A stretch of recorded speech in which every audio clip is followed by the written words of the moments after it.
नमस्कार मित्रांनो, कथासार या आपल्या यूट्यूब चॅनलवर आपलं हार्दिक स्वागत आहे.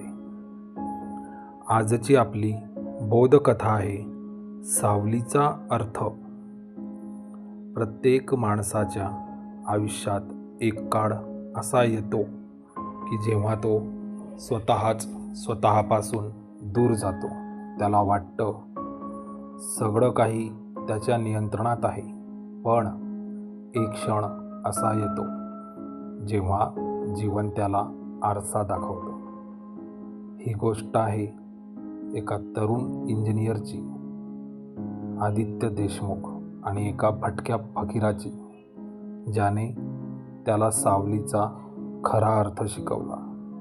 आदित्य एक यशस्वी सॉफ्टवेअर इंजिनियर होता. पुण्यातल्या एका नामांकित कंपनीत उच्च पदावर होता. गाडी, फ्लॅट, मोबाईल, मित्रमंडळी सगळं होतं त्याच्याकडे.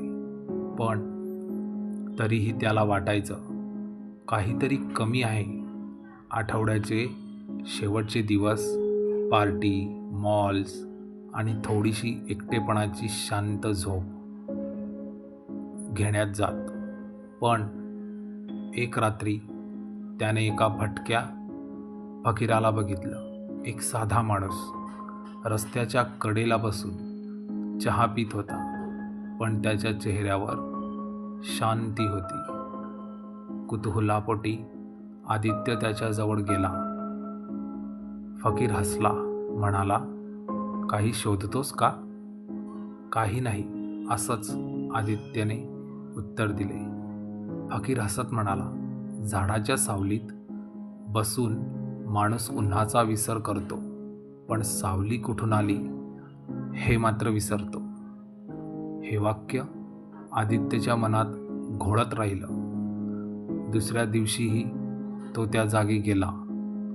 फकीर तसाच होता, साधा, शांत, पण डोळ्यात काहीतरी खोल गूढ होतं त्याच्या. आदित्यने त्याच्याशी संवाद सुरू केला. दर रविवारी तो त्याच्या भेटीला जायला लागला.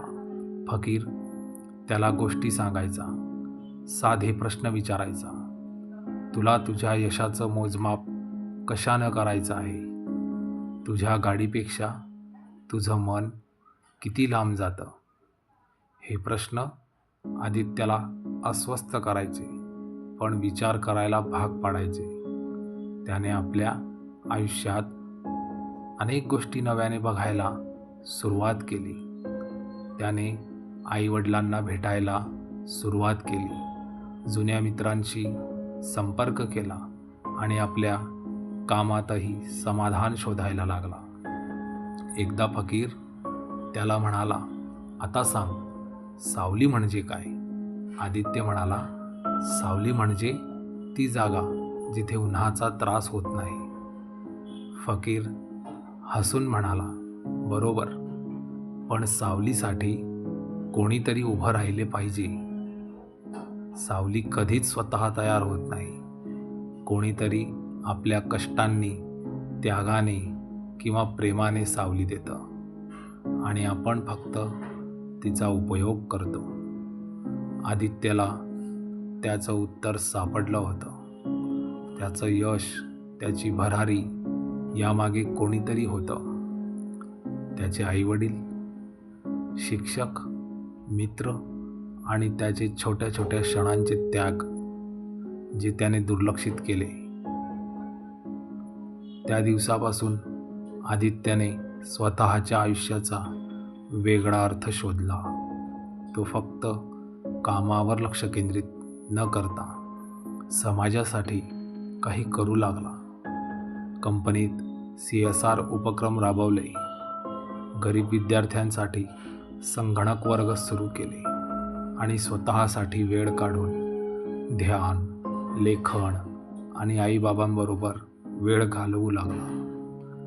फकीर मात्र एक दिवस दिसेनासा झाला. फक्त एक चिठ्ठी ठेवून गेला. त्यात लिहिलं होतं, सावली दिली, आता तुझं झाड हो दुसऱ्यांसाठी.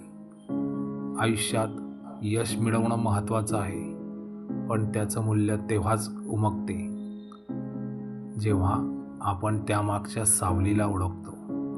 आपल्याला सावली दिलेल्या माणसांना विसरू नये आणि शेवटी आपणही कुणासाठी तरी सावली व्हावं. हेच खरं आयुष्य.